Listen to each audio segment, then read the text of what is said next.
G'day ladies and gentlemen, Sam Fields here. Thank you for joining me on my journey through the ecological dynamics and constraints-led approach for grappling. Today I'll be having a bit of a discussion regarding realizing the changing shape of the environment, and essentially sort of came to this. I'm looking to give you a bit of an intro and then an understanding as to where I came up with that. So it actually started showing up right at the start, when we were doing our stand-up portion of the lesson. The goal was to essentially hug the upper part of any limb. Okay, so that means the thigh or the bicep, and what that did, the difference that showed me versus like the more striking based, like keeping distance, touching the shoulders, touching the navel, touching the ankle, that sort of thing.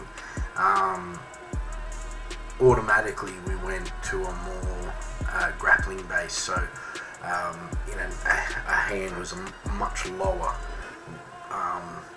in order to, well, one hand was low on like a wrestling stance, very much like a wrestling stance. So it was really cool seeing that. And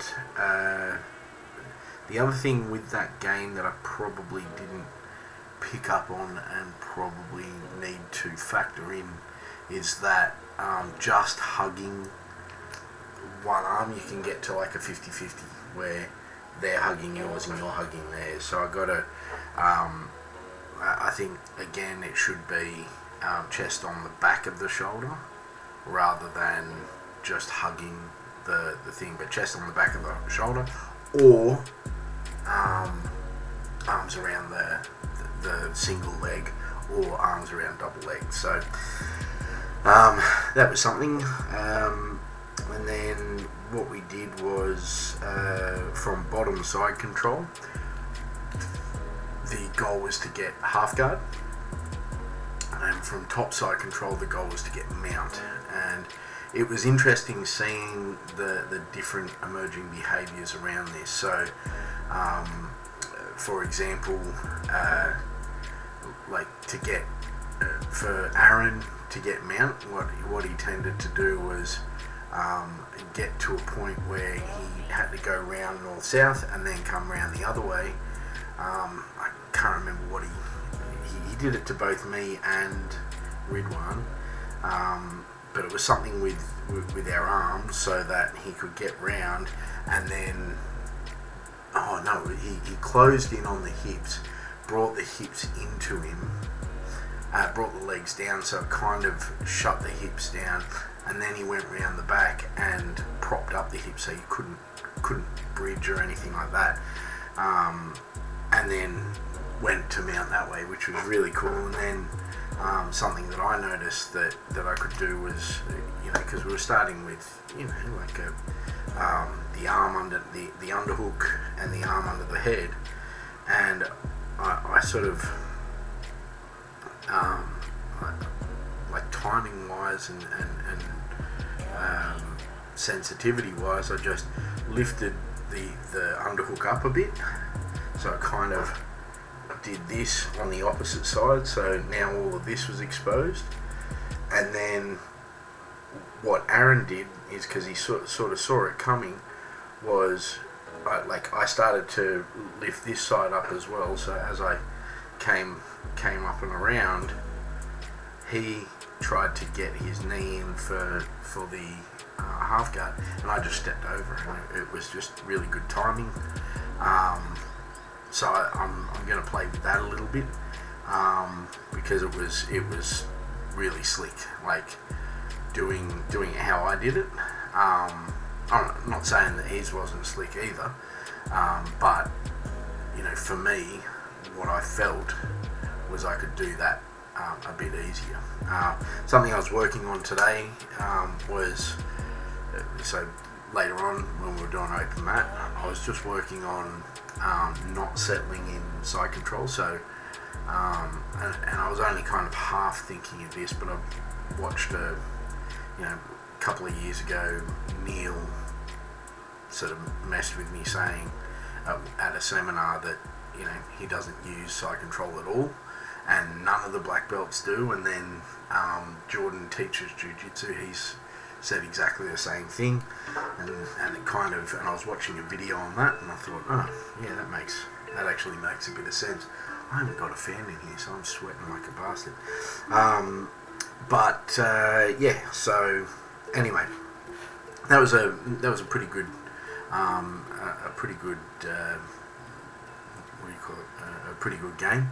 Now I was a little concerned about this guard game because I wasn't sure if I got the kind of the parameters right, but essentially we already have that, like their arm across our body and broken posture, and the goal was to get the crook of our elbow in the crook of their knee now, and keeping the arm in and keeping the posture broken.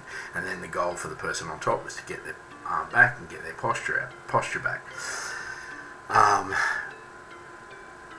at first I was like, this is like, it's too easy to get the posture back and get the arm back. So I at first I was like, yeah, damn it, I've screwed this up.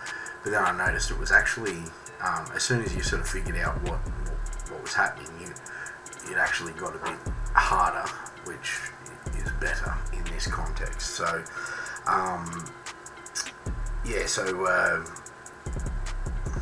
what I realised though is that there was some affordances that that weren't available to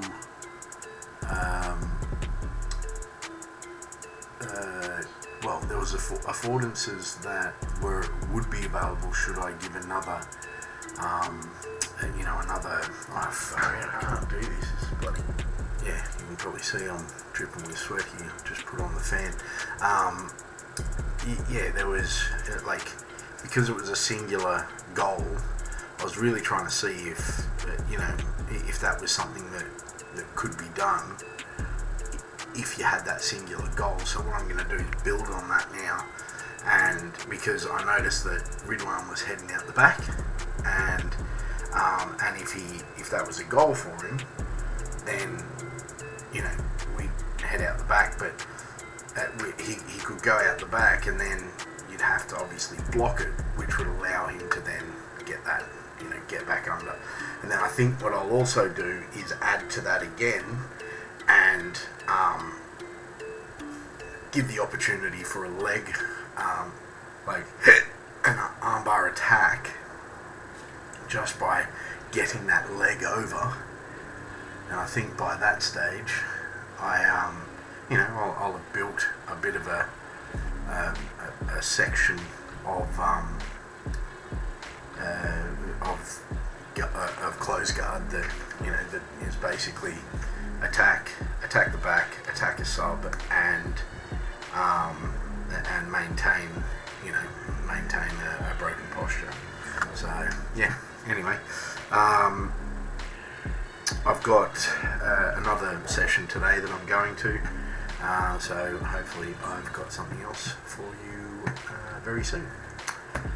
I am Sam Battlefields. This has been me realising the changing shape of the environment. I'm trying to do like a bit more of a like an intro / breakdown for you, so it's not as me rambling. Anyway, thank you very much for joining me on this journey into the ecological dynamics and constraints-led approach. I am Sam Battlefields, and cheers.